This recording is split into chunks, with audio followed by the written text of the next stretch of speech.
kakek ini kebetulan sudah ditinggal pulang istrinya ke rumah bapak. Artinya dia sudah hidup seorang diri, atau dalam bahasa Indonesia itu budak. Seorang kakek muda ini mengunjungi sebuah acara reunian. Reuniannya itu mengumpulkan teman-teman sekolahnya dulu. Kakek ini sudah berusia 70 tahun.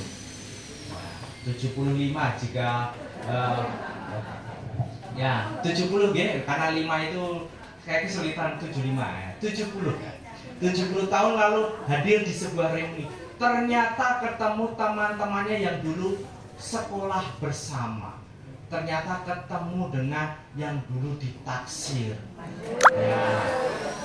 Seorang nenek-nenek ya, usianya 68 tahun. Ternyata nenek-nenek tersebut juga sudah ditinggal pulang suaminya ke rumah bapak. Nah, sama-sama single.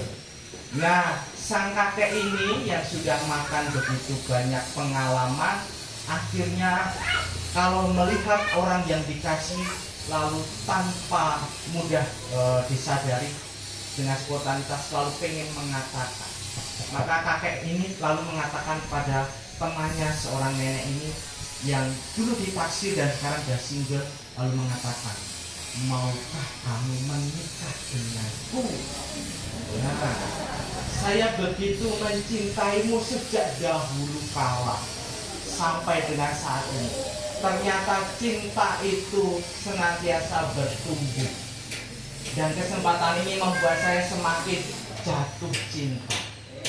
Maka maukah kamu menikah denganku? Sang nenek ini yang tadinya duduk biasa-biasa saja, ketika mendapatkan tawaran seperti itu lalu raut mukanya berseri-seri. Yang biasanya melengkeruk, yang biasanya penuh dengan beban, akhirnya saat itu dia bisa bersuka cita, berbinar-binar. Maka dengan spontan pula nenek ini menjawab dengan yakin dan mantap, iya, saya mau menikah denganmu. Akhirnya acara reunian selesai, Bapak Ibu. Pulang ke rumahnya masing-masing. Keesokan harinya kakek ini gelisah bukan main, bingung. Bahkan mau sarapan pun juga bingung. Lalu ditanya oleh cucunya, "Kek, tumben pagi-pagi bingung." Kemarin itu kakek mengajak teman kakek untuk menikah, tapi kakek bingung. Kemarin itu teman kakek itu jawab ya atau tidak, ya kakek lupa. Lalu cucunya menyampaikan sederhana, ya udah toh kek, begitu aja kok repot, ditelepon saja dan nomor WhatsApp-nya toh.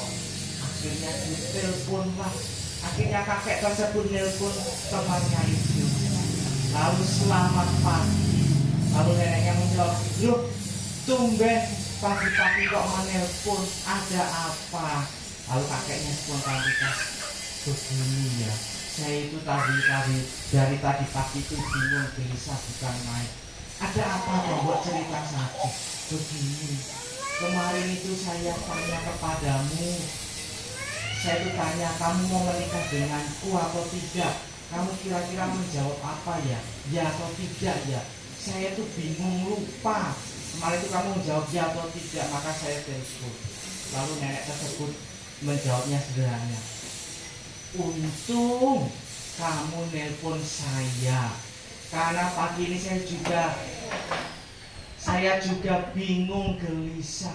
Kemarin itu saya dengan mantap yakin pasti menjawab ya mau menikah, tetapi saya lupa menjawabnya itu dengan siapa.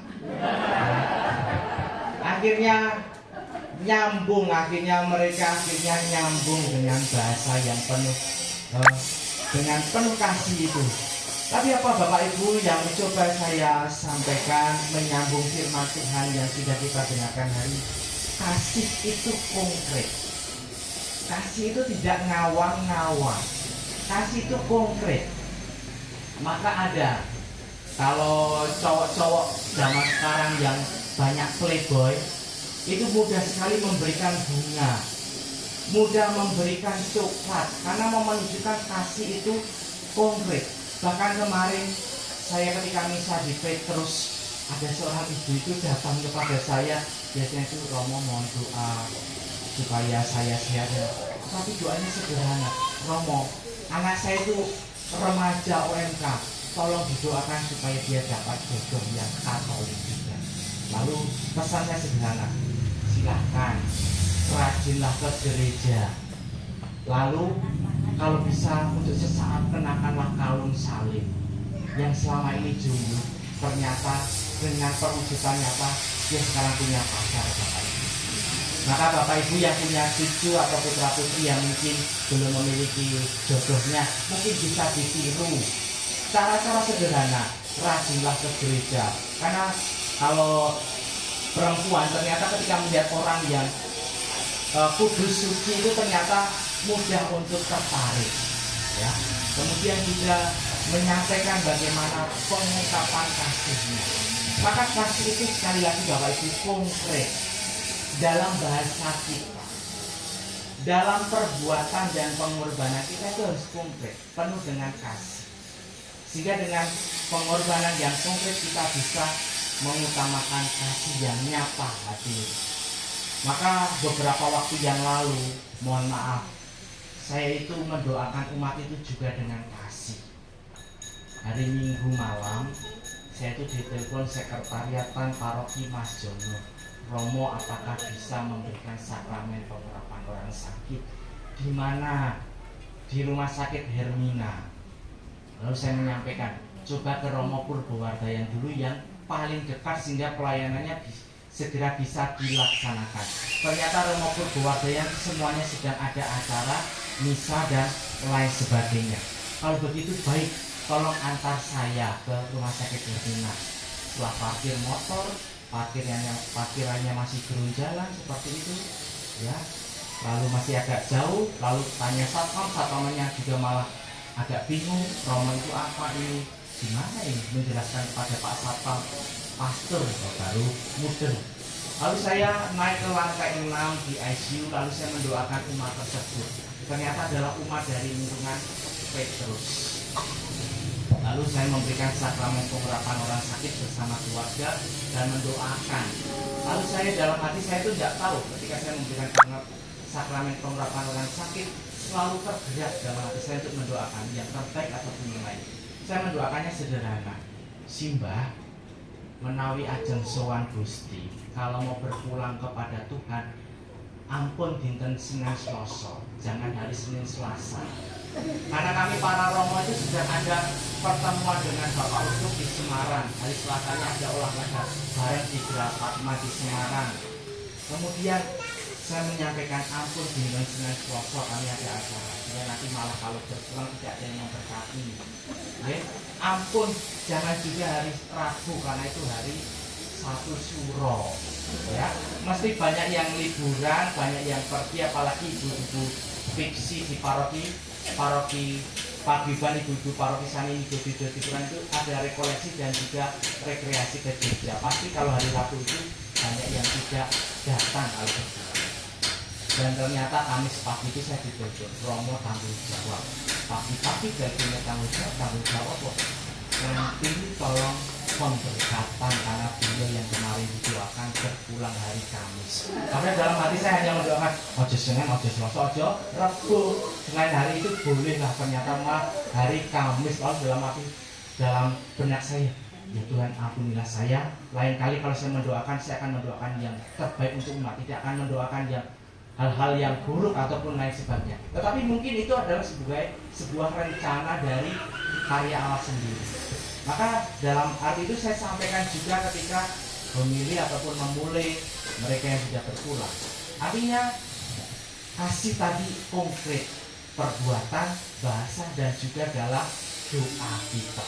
Maka Bapak Ibu, saudara-saudari yang terkasih, kita semuanya berhimpun di tempat ini yang bersatu, bersaudara. Mari sebagaimana Rasul Paulus yang sudah disampaikan dalam surat pertama Rasul pada jemaat di Korintus, kita pertama-tama dipanggil untuk berbuat kasih.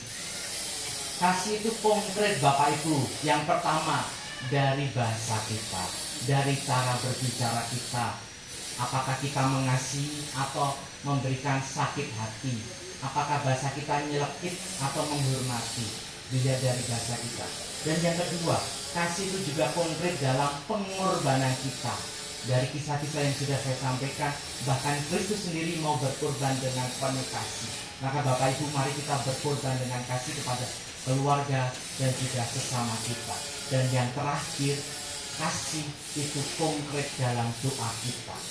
Karena dengan kasih iman bertumbuh. Maka pada akhirnya Bapak Ibu saudara-saudari yang terkasih, mari kita mengembangkan kasih kita, sehingga dengan kasih yang dinyatakan kepada kita dan kita kembangkan, kita bisa bertumbuh dalam iman, pengharapan, dan kasih. Dimuliakan nama Tuhan kini dan sepanjang segala masa.